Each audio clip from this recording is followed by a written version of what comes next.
Hey guys, welcome back to my channel. And this is Srini here, and this is my YouTube channel homepage. So please do consider subscribing to it and hit the bell icon to get notifications. So you'll be getting a lot of useful videos in automation, Java, programming languages, interview questions, etc. So stay tuned for that and do watch my upcoming videos as well. So now in today's video, I'm going to talk about exception handling masterclass, but it's just in 10 minutes. So basically like for quick revision, I just thought it'll be really great for those candidates who are appearing for interviews. If they don't have enough time for every concept, how do they basically go through something and basically get the gist of everything? So that's what I'm going to do.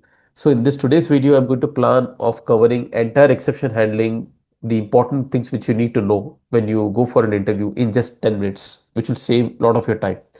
So let's directly jump onto the video. So I've opened Notepad here and I'm going to talk about the different types of exception handling in Java. Okay, so let's start off with the first one. So the first way of doing exception handling is that you need to use a try block. Okay, you will have all your statements inside the try block, all your statement code, and you have to catch it. So basically, whenever you are having certain code, there might be a scenario where it may give you certain exceptions or error, right? So in that case, how do you ensure that, okay, this is basically going to be taken care of, right? Yeah. So I was just trying to increase the size of the font. Okay. So now let's say that you have this particular code and you have to catch any exception which happens inside this try block. Then you need to have a catch clause which is going to take care of any exception handling. Now, why it is important to do exception handling? The reason is because let's say you had a code one here, a code two here, and a code three here. Okay. And this code one had some error. Now, let's say in scenario where you don't do exception handling, what will happen? It will just terminate abruptly over here. Your program will get terminated over here. It will not continue beyond this particular line. Now, when we do exception handling in this way, try and catch. And by the way, you can also have multiple catch. So I'll come to that later on. So what happens is that your program flow still continues. It will still print code 2. It will still do code 2, code 3 execution, and it will go on like that. It will not get abruptly stop at the code 1 line. That's the reason why we do exception handling in Java. Now, this is the first way how you do exception handling. And then here you can print your statement or a stack trace also you can print basically like e dot get stack trace. You can also print that, or you can also use e dot get message or e dot get localized message, etc. Whatever way you might be thinking, either one of the two you can use here. Okay, either this one or this one. So I'm just going for now for the e dot get message. Okay, I'm printing that. This is the first way how you can do exception handling in Java. What is the other way? Other way is that you can use try and multiple catch. So let's say I have a arithmetic exception. Okay, arithmetic exception E1.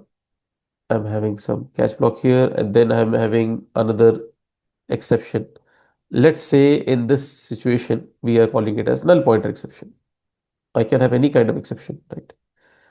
E2. And I'm having one more exception, let's say as the parent most exception E. Okay, and let's say I've got one more exception called throwable. Now I'm going to really talk about something which is like important concept to know from an interview standpoint. So stay tuned for that particular concept right now. So you have got two child exceptions over here, arithmetic exception and a null pointer exception, which are the child exceptions of your exception class. And this exception is a child class of your throwable. Now it is a logically how it should be grouped is that you should always have your child exceptions first, then you're followed by your parent exception. So this is the correct way of doing it. Okay, so whenever you have got multiple catch, always ensure that you have got the child exception, then followed by the parent exception. Now, what is the reason behind it? The reason behind it is very simple. If I were to have this catch exception put over here as a first catch clause after try block, then all these child exceptions will be automatically caught by my parent class and it will be giving me here a error that code is not reachable because already these child exceptions are being taken care by my parent exception. So then how do we resolve it? It's simple. You just have to arrange it in a way that first your child exceptions are handled and then your parent exceptions are handled. And finally, we have the throwable, which is the parent object of your exception class. So again, whatever exceptions we get encountered over here will be caught by your throwable. So that is the reason I have sequenced it in this way. Okay, so this is try and multiple catch. Then what is the third way of doing it? We can use a throws clause. So throws clause is actually done at a method signature level. It is done at a method signature level. Okay, let me show you. So let's take void public void m2. Let's have a method definition system.out.println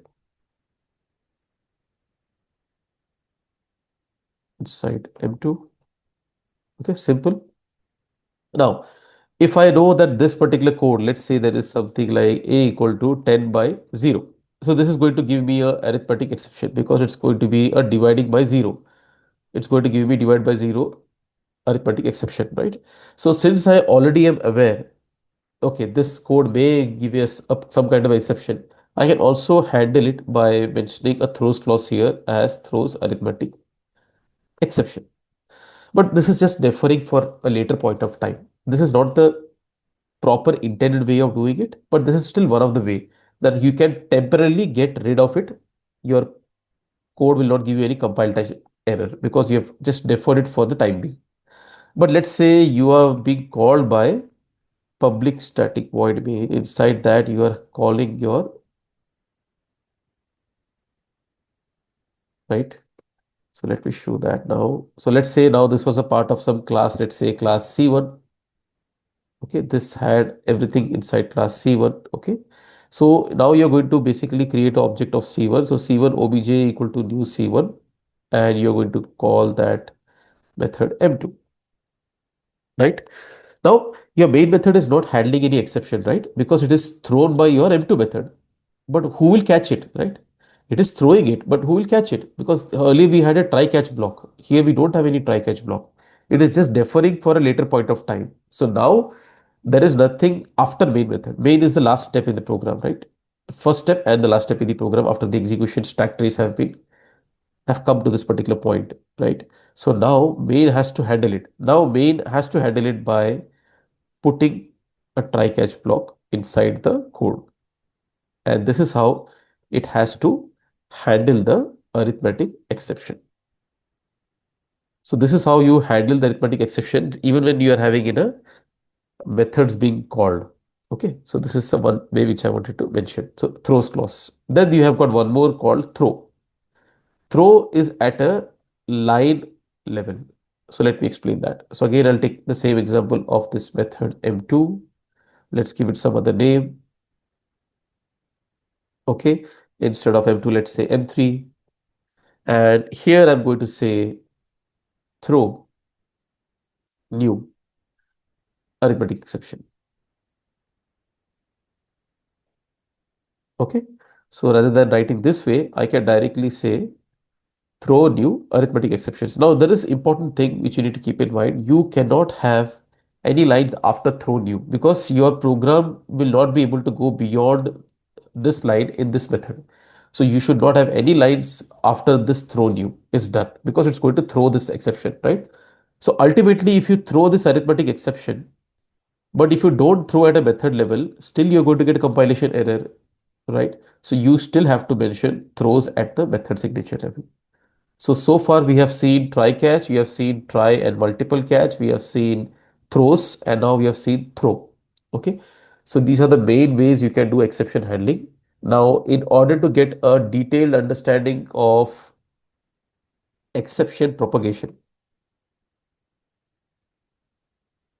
exception propagation for checked and unchecked exceptions, and what are checked and unchecked exceptions, by the way, right? So this in detail I'll be covering in my next video, so stay tuned for that. But for now, just to give a simple answer, what is a checked and an unchecked exception?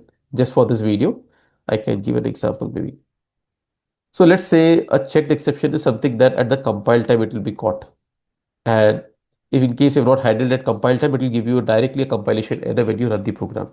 This is at a runtime. It will be logically, it will be checked whether there is something wrong in the logic or not. So example of a compile time could be like file not found exception, because you are going to be checking whether the file is present or not at the location. Runtime error could be like, for example, array index out of mode exception, because you will not know until you run the program and then you come to know, okay, it's array index out of mode exception or string index out of mode exception. So these are the runtime or unchecked exceptions. So this was a quick summary, guys, of all the exceptions which we have in Java, what you have to know before you go for an interview. Wish you all the best and please do subscribe to my channel. Thank you so much.